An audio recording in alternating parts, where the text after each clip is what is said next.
आज भारतीय जनता पार्टी ने नियम 67 के तहत काम रोको प्रस्ताव लाया और काम रोको प्रस्ताव किस चीज का लाया कि भ्रष्टाचार पर सरकार चर्चा करे।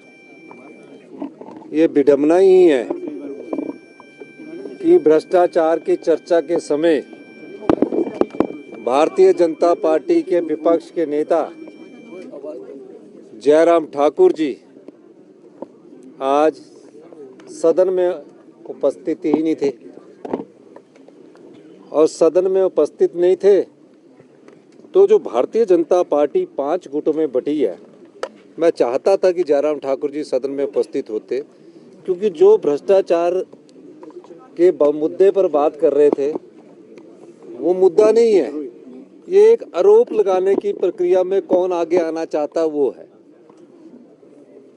और मैं ये भी कहना चाहता हूं कि अध्यक्ष महोदय ने बार बार कहा है, कुछ बातों को उन्होंने कहा है, जो बात ये लोग कर रहे हैं, जिस प्रदेशाध्यक्ष के नेतृत्व में आज रैली हो रही है, उस प्रदेशाध्यक्ष के पर जब वो स्वास्थ्य मंत्री थे और जिस स्वास्थ्य मंत्री के नेतृत्व में पीपीई किट घोटाला हुआ और उसके बाद उनको एक आंतरिक राजनीतिक षड्यंत्र के तहत डॉक्टर राजीव बिंदल जी को हेल्थ मिनिस्टर के पद से हटा दिया गया। हेल्थ मिनिस्टर के पद से हटाने के बाद फिर राजनीति आंतरिक चली और आज जिस हेल्थ मिनिस्टर को जयराम ठाकुर जी ने हटाया था, उसी हेल्थ मिनिस्टर के नेतृत्व में भारतीय जनता पार्टी के वो प्रदेशाध्यक्ष बने।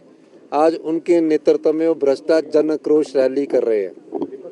मैं ये जानना चाहता हूँ कि कहीं ना कहीं भारतीय जनता पार्टी की आंतरिक कलह इतनी जगह है जो 5 गुटों में बटी है। जो आप बात कहना चाहते हैं, 3 बजे तक जयराम ठाकुर जी आए नहीं, पहले ही हाथ खड़ा करके बोला कि आज सारा ही कार्रवाई स्थगित कर दो। भाई 11:30 से लेकर आपकी रैली तो 12:30 थी। 1 बजे बंद होना था, 1 बजे तक तो हाउस में बैठे रहते तो गंभीरता उनकी नजर आती है। दूसरी बात,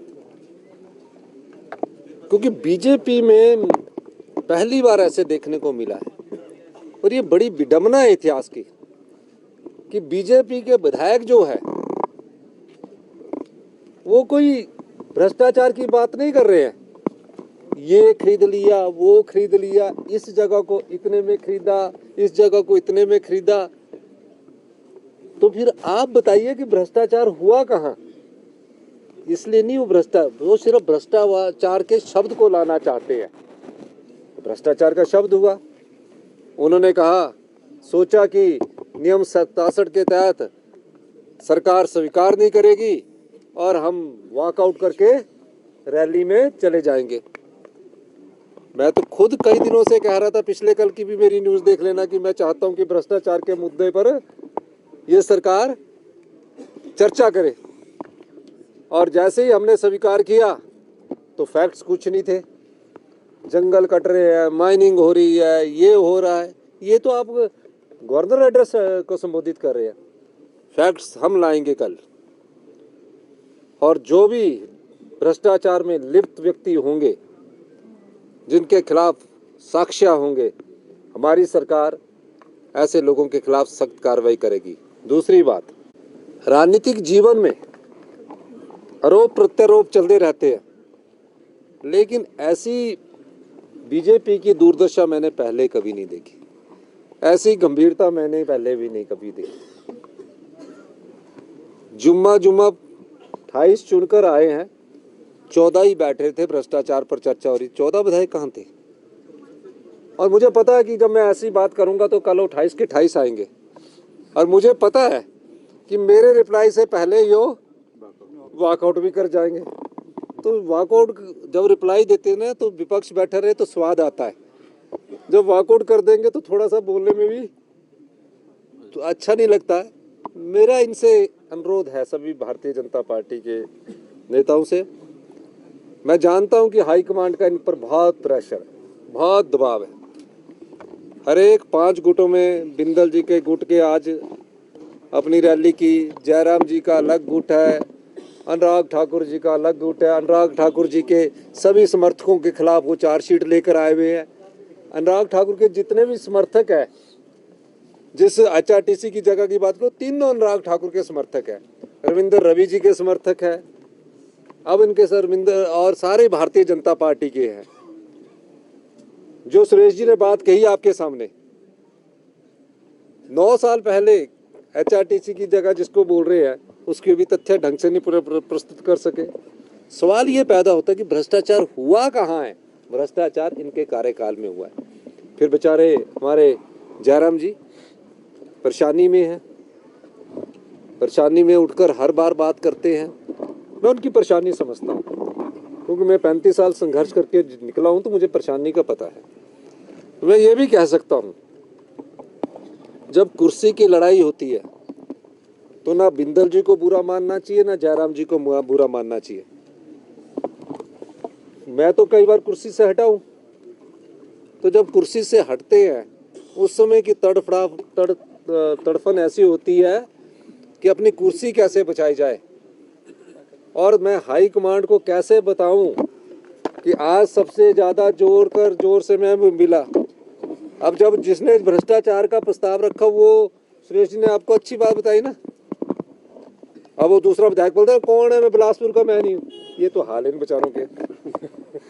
अब मुझे बताइए, आपने भी देखा, अब मुझे ये बताइए, नहीं ठीक है वो नहीं है, मैं त्रिलोक जम्वाल जी की बात कर रहा हूँ, वो नहीं थे, तो सुरेश जी ने थोड़ा स्पष्टीकरण दिया। और इन्होंने तो विधायक का नाम लिया, किसी का नाम थोड़ी लिया था। पर जिनको तकलीफ होती हो तो उठ के खड़ा ही हो जाता है ना।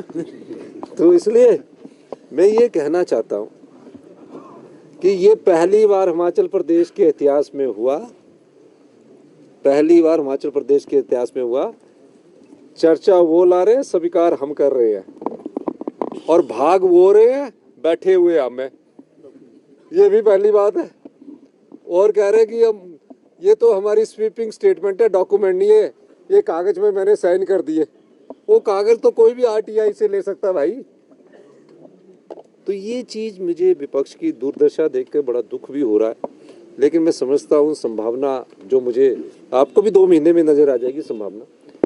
एक जो हमारा कांग्रेस से जो हमारी गंदगी गई ना, उन्होंने अभी भारतीय जनता पार्टी में गंदगी डालना शुरू कर दिया।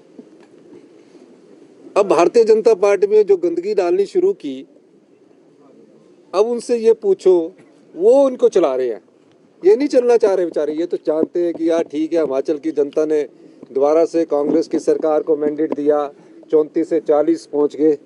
लेकिन उनकी, मैं जानता हूं उनकी, क्यों, मैं जानता हूं ना उनको, सबको, सब मेरे कोई जनरल सेक्रेटरी था, मेरे साथ किसी ने काम किया हुआ। किसकी बात कर रहे हैं? अब जो 6 और 3 9 और 1 10 अब वो अलग ग्रुप है, उसने परेशान कर रखा है, उसका असर दिख रहा है। कुर्सियां कितनी लगी हुई थी बेचारे, कुछ कुर्सियों से पहले ही चले गए। तो भारतीय जनता पार्टी एक अनुशासित पार्टी थी।